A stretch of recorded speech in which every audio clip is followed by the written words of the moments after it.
Ya lleva meses que está tenso el tema de la reforma judicial en México. Sin embargo, es evidente que en estas últimas semanas, conforme nos acercamos a septiembre, cuando está planeada su aplicación, se ha intensificado aún más la supuesta discusión pública, que no es más, y no habrá que confundir la discusión pública de la calle con la discusión pública de la comentocracia del cuarto poder, que insisto, como lo he hecho reiteradas veces, el mundo que ellos proyectan no es el mundo de la mayoría. O sea, si lo que te dicen en la televisión, que hoy cabe decir que la televisión pues ya no es lo que fue hace algunas décadas, pues no es la realidad de las personas. Pero ahora estos que estaban antes en la televisión se mudaron, como cuando se quema la casa y las cucarachas salen huyendo, pues una gran cantidad de cucarachas y cucarachos se fueron y mudaron a los medios digitales. Y ahora esos mismos cucarachos, mercenarios de la información, que se hacen todavía llamar a sí mismos periodistas, ahora los vemos en sus canales de YouTube, como por ejemplo Joaquín López Dóriga, Ciro Gómez Leiva y toda esa canallada de, insisto, mercenarios periodistas. Se destaca un alumno ejemplar entre ellos, que es Lorete Mola, y su, parece ser, pareja incondicional, que es el payaso acosador de Víctor Trujillo, que se excusa y se esconde detrás del maquillaje y detrás de esa ya vieja y obsoleta que huele un poco a húmedo, a viejo, personaje de Broso, que de tenebroso lo único que tiene es la incapacidad mental que tiene y representa su personaje, insisto, escondido detrás de maquillaje, detrás de su peluquín, que está parece ser más calvo de ideas que el verdadero Víctor Trujillo. Así que bueno, huyeron. Todos estos todavía tienen y mantienen alguna cantidad de espectadores, de rating, prácticamente congregan todo aquel que esté en contra del actual gobierno de López Obrador y del futuro gobierno de Claudia Sheinbaum. Eso es lo único que congregan. Ya no hablar de personajes innombrables como Alasraqui, que, insisto, realmente ni siquiera vale la pena mencionar de lo patéticos que son. Volviendo, toda esta comentocracia, insisto, que por momentos proyecta lo que ellos creen que el ciudadano común cree y piensa y se creen con esa autoridad porque se la creyeron ellos mismos cuando les decían el grupo de intelectuales, el grupo de líderes de opinión, que le bajen dos rayitas a su ego ya a estas alturas, por favor, ¿no? Líderes de opinión ni de sus casas, yo creo, son este tipo de sabandijas. Son verdaderamente ridículas, como personas y como supuestos profesionistas de una labor que han realmente desvirtuado, distorsionado, humillado a un grado de verdad severo, a un grado de verdad lamentable, como es el periodismo. En otras palabras, estas personas se han pasado por décadas no a dignificar, sino todo lo contrario, lo que es la labor periodística, al grado que muchos hoy ya no saben ni siquiera de qué trata el periodismo, gracias a ellos, porque el periodismo se sigue pensando que es mentir, chismear, inventar, cuando el periodismo fundamentalmente trata de la verdad. Y para llegar a ella solo hay una forma, porque es curioso que se distinga al comunicador del periodista y luego del periodista de investigación. El periodismo solo hay una forma y solo hay un camino, y es a través de la investigación, no hay más. Todo lo que no sea a través de la investigación no es periodismo. Chisme es lo que tú quieras, pero no es periodismo. Así que bueno, no le faltemos al respeto a los que sí se dedican al periodismo, a los que han dado su vida por el periodismo, y como ejemplos tenemos miles que ni siquiera están tras de un micrófono en un foro muy coqueto y muy bien armado, muy consentidos, muy protegidos, sino que nuestros grandes periodistas mexicanos, muchos de ellos, están bajo tierra, están enterrados, porque fueron asesinados, porque fueron suficientemente valientes e inteligentes para verdaderamente buscar la verdad. Volviendo al tema de la reforma judicial, y en el resto del tiempo que me queda, yo no soy especialista, empiezo por ahí, por reconocer mis limitaciones profesionales y de formación. Sin embargo, soy un ciudadano que, como todo ciudadano, pues al menos procuro informarme, al menos todo ciudadano tendría que tener esa responsabilidad y al menos yo también trato de ser congruente con ello. Por tanto, creo que es importante sí investigar para hacernos una opinión de lo que está pasando. No es un tema menor el tema de la reforma judicial en México.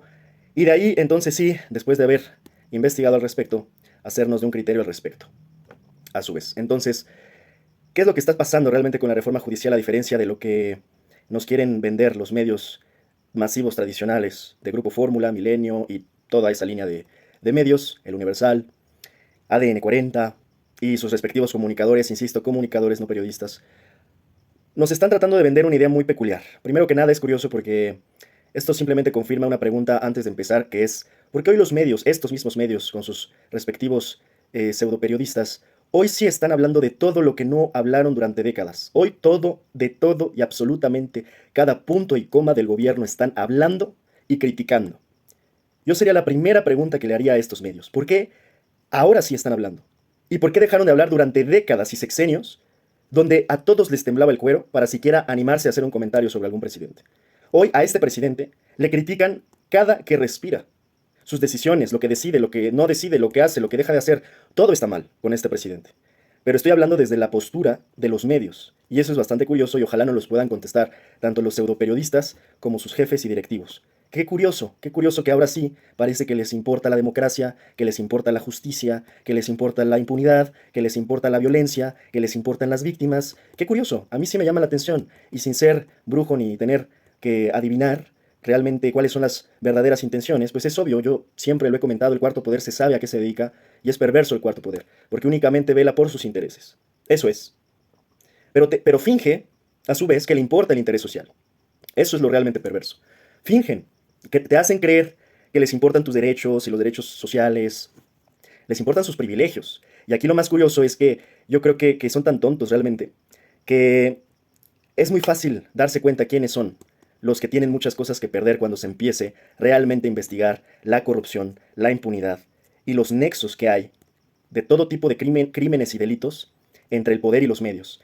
Aquí es muy simple saber quiénes son los que tienen algún temita pendiente con la justicia, cuando basta con ver quiénes son los que más critican al gobierno, los que más les tiembla el cuero. Acá Loret de Mola, acá Ciro Gómez Leiva, amigo de Mario Fabio.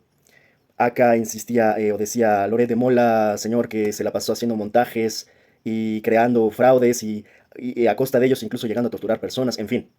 Ahí es cuando María Amparo Casar, que también se hace pasar de las comentócratas, cuando vemos que justamente se beneficiaba y se benefició y se sigue beneficiando de los impuestos de incluso una herencia, ¿no? Que pues habrá que ver si alguien tenga los escrúpulos para hacer lo que está haciendo ella y todavía jactarse como una mujer ejemplar que lideraba mexicanos en contra de la corrupción cuando era la primera corrupta del país. Bueno, entonces ahí uno se va dando cuenta, muy fácil porque son suficientemente tontos para exhibirse.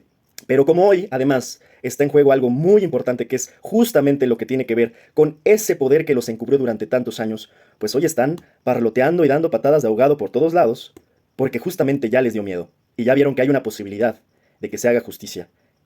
Así que bueno, eso explicando por qué es que hoy todos los medios están tan asustados. Segundo, y para irnos más rápido, vamos a hablar en general eh, de cuál es el argumento principal. Vamos a ver. Los mexicanos estaremos de acuerdo, todos y todas. Nos quejamos en términos generales de que en México no hay justicia. En México es un país donde existe la injusticia, donde existe la corrupción, donde existe la impunidad, donde existe la violencia y donde los crímenes no se castigan y si se castigan se dejan libres a los delincuentes. La pregunta sistemática es, ¿por qué hay tantos culpables afuera y por qué hay tantos inocentes adentro de las cárceles? Entonces estaremos de acuerdo que en México no hay justicia. Ok, bueno, entonces digamos, ¿quién es quien imparte justicia? ¿Quién es el encargado de impartir justicia en México? Bueno, es de todo sabido que es el Poder Judicial, ¿cierto? Entonces, la siguiente pregunta es, ¿quién deja cuando se le comprobó un delito, un crimen? ¿Quién suele ser quien deja, más bien, quién es siempre quien deja libres a los delincuentes y a los criminales inculpados? Pues aquí la pregunta que a veces creo que hay un poquito de confusión es que hay personas que piensan que es el presidente, en este caso AMLO. En otras palabras, ¿quién deja libres a los delincuentes? ¿El presidente o el Poder Judicial? Y de nuevo, es el Poder Judicial. Y aquí es donde justamente ya no se entiende entonces por qué la negación todavía de algunos mexicanos. No digo que todos, porque la mayoría está a favor de la reforma, pero todavía algunos están en contra. Y ahí es mi pregunta. Porque entonces si ya aceptamos que en México hay injusticia, impunidad, corrupción, y que el responsable es el Poder Judicial, entonces cuando les dices, bueno, entonces hacemos la reforma, te dicen no, no a la reforma del Poder Judicial. Y ahí es donde pues se rompe el argumento por completo y ya no se entiende entonces de qué se quejan. Porque si nos estamos quejando de que hay injusticia, Denise Dresser, si nos estamos quejando de que hay impunidad, ¿por qué entonces te resistes o se resisten a que se reforme el Poder Judicial? A menos que haya algo que perder, al menos que haya alguien de ustedes que esté implicado también en crímenes y en delitos de todo tipo, financieros, penales, civiles, de todo tipo. Así que es curioso que haya todavía resistencia, que haya negativas a la reforma del Poder Judicial, cuando hay, al menos por consenso, un malestar colectivo en términos de justicia. En México sabemos que no se cumple la ley. ¿Y quién hace valer la ley? El Poder Judicial, ni siquiera el mismo presidente. Si hacen una investigación correcta de un criminal, dígase Lozoya, y la carpeta de investigación es impecable, y al final un juez corrupto lo terminan comprando y terminan liberando a Emilio de Lozoya, ¿de quién es? ¿Culpa del presidente o del Poder Judicial? Ok, del Poder Judicial. Entonces, ¿cuál es la negativa de reformar al Poder Judicial? No se entiende. Ahora, por último, ya para cerrar, la realidad es que Por ahí hay obviamente detalles, porque en el detalle está el diablo y por supuesto, todavía hay muchas cosas por hacer además de la reforma. A ver, vamos a decir que los principales tres argumentos por los cuales, y voy a tratar de irme rápido, se trata de negar la reforma judicial de los que están oponiéndose son tres. Primero, que se va a perder autonomía del Poder Judicial. Perdón, pero ¿de cuándo acá el Poder Judicial ha sido autónomo? O sea, eh, siempre ha sido corrupto y comprado por intereses de empresarios, eh, de criminales. A ver, o sea, el Poder Judicial, quien piensa que es autónomo está perdido, porque nunca ha sido autónomo, ¿ok? Así que ese no es un riesgo, porque ya hoy no lo es. Lo mejor que podría pasar es acercar un poco más el Poder Judicial al pueblo, que hoy más bien parece como una monarquía de jueces intocables, no conoces ni sus caras, y son los que terminan decidiendo cuestiones tan elementales para la nación. Son un grupo de gente realmente principitos, princesas y principitos el Poder Judicial. Eran intocables, nadie los conocía, podían hacer lo que les cantara y nadie los podía tocar. Otro argumento que ahora parece ser, o muchos creen, que ahora no, lo voy a invertir. Se cree que la preparación y la excelencia y la formación y toda esta experiencia acumulada de años de los jueces es lo más importante. Yo diría no, no precisamente. De hecho, justamente los hechos son la muestra, el mero ejemplo. Realmente, ¿de qué nos ha servido que sean personas en teoría y supuestamente tan preparadas, tan competentes y con tanta experiencia si al final la justicia es un reverendo desmadre en el país? O sea, está de cabeza la justicia en el país. La cantidad de casos impunes es incontable, la cantidad de víctimas es incontable, la cantidad de expedientes que se han corrompido han sido incontables. Entonces, al final, ¿de qué tanto te sirve esta experiencia y formación de supuestamente excelencia? Pues no de mucho, porque al final en los hechos no se refleja. Y al final creo yo que sí vale más hacer elecciones populares de jueces para, digamos que valorar un poco más, en otras palabras, el compromiso social, porque creo que al final va a ser más importante el compromiso social de los jueces, que si son preparadísimos y estudiadísimos y al final terminan siendo corruptísimos. ¿De qué nos sirve? Además, y para cerrar ese punto, creo que el tema de las elecciones populares, en el caso justamente de México, creo que puede servir. Primero, para que la gente se involucre en sus casos. A ver, va a ser obvio que una mujer víctima y su familia van a estar presionando con mucha más fuerza a los jueces y van a saber quién es. Y obviamente, insisto, creo que esta lógica de decir, a ver, si tú fuiste un corrupto y no diste el ancho para los casos, no se te va a elegir. No me parece mala idea, sinceramente. Lo que creo que les da miedo es justamente eso, como pierden poder, pierden privilegio y ahora van a estar electos en función al pueblo y a sus resultados de alguna manera. Bueno, entonces sí, ya como que a varios se les tiemblan las partes del cuerpo. Por último argumento, y yo creo que el más ridículo de todos, todavía hay quien dice, es que lo que el presidente quiere es todo el poder y hacer y convertir en una dictadura a México, convertir a México en Venezuela o en Cuba, en Cubazuela o en Venecuba y las estupideces que siguen diciendo increíblemente hasta la fecha. Ya es cansado por momentos seguir explicando ese argumento tan carente, pero vamos, voy a hacer el intento con un ejemplo respetuoso, para en verdad tratar de que se entienda. Si una empresa hoy en México causa un impacto irremediable al medio ambiente, irremediable, hablo de que derrame litros de aluminio a un río, no sé, algo irremediable, algo que sea realmente complicado de resolver. En verdad un gobierno es capaz, hablo de gobiernos en general, un gobierno es capaz de hacer que esa empresa, primero que nada, pueda resarcir el daño y segundo, se le pueda castigar a esa empresa por ese daño. Es retórica, pero no, no es posible. No hay gobiernos muchas veces tan capaces ni siquiera de poner a una empresa a que resuelva el daño que hizo.